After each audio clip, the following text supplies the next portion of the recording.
Strap in, today's video is going to be a big one. We're going to be going over a lot of new Dragon Ball DAIMA plotline leaks, as well as an old CBR interview with Akio Ioku, which may give us some more information on where Dragon Ball DAIMA fits in the plotline. So first of all, let's get into the spoilers.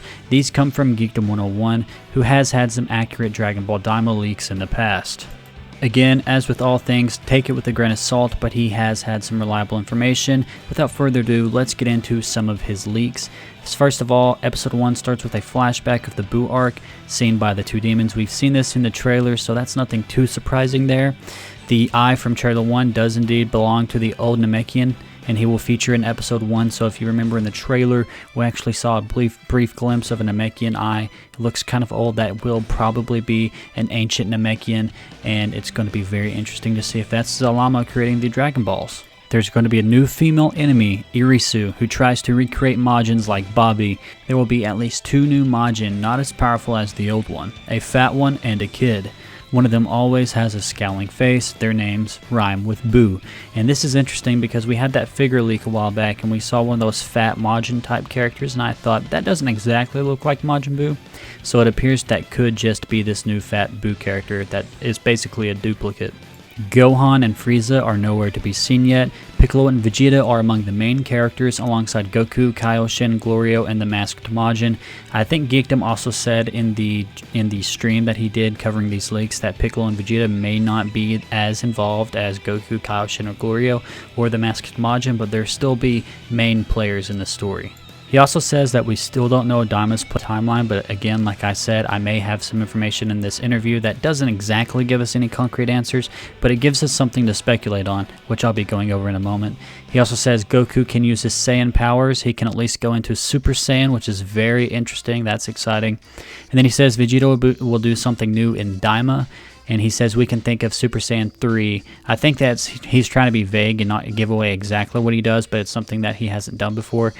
Super Saiyan 3 probably sounds like the thing that he would do, maybe in that fight with Goku at the beginning episode whenever they're still both adults and fully grown. That could be where he turns Super Saiyan 3. Because I don't understand why he would be turning Super Saiyan 3 as a child if Goku can only turn Super Saiyan 1. But again, it says he can at least go into Super Saiyan as far as Goku using his powers. It doesn't say he cannot go past Super Saiyan, so I guess we'll wait to see on that.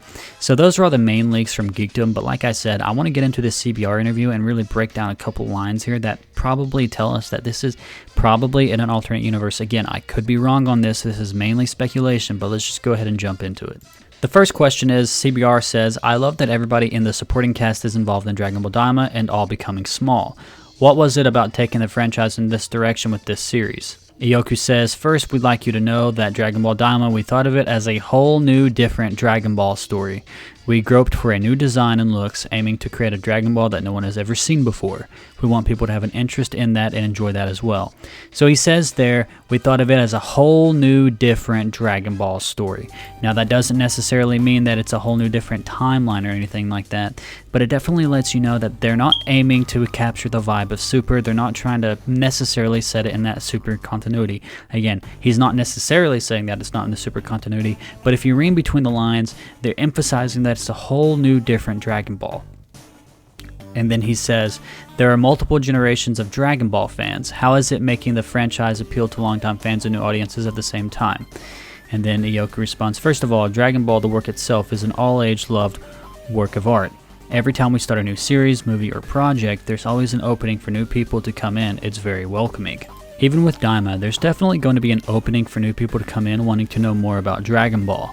Sometimes it can be a product like toys and all those, or the games.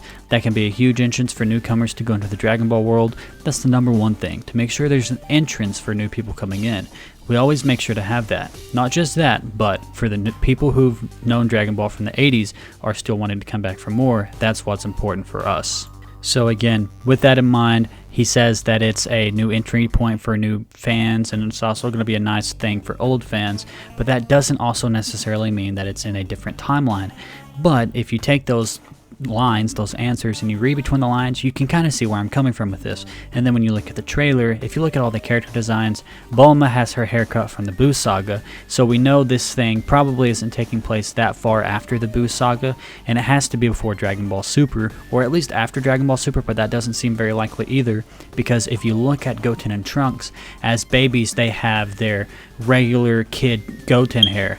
And what's interesting about that is if Goten has his regular kid Goten hair that is based off, Goku's hair that he had as a kid, what that tells me is that it's probably going to be kid Goten turning into a baby, because Bulma didn't have that hairstyle whenever she was a kid. All they did was they took Bulma, made her smaller, so she's still the adult Bulma with that hairstyle, but she's been made into a kid. So that tells me that this is probably going to be Kid Goten turning into a baby. So it has to be before Dragon Ball Super, and if that's the case, it's got to be a different timeline, because Supreme Kai and Kibito are separated. It's possible that Akira Toriyama forgot about them being separated in Dragon Ball Super. This is after Dragon Ball Super, or maybe during Dragon Ball Super, or before Dragon Ball Super. I'm thinking it's before Dragon Ball Super. Akira Toriyama probably forgot that Supreme Kai and Kibito were separated in Dragon Ball Super, and he's just playing with those things, or maybe they get separated through some other circumstances. Again, this is mainly speculation. This isn't like a confirmed leak or anything like that, but this is something that I wanted to bring to the table with regards to where I think it fits in the timeline and how I make sense of it.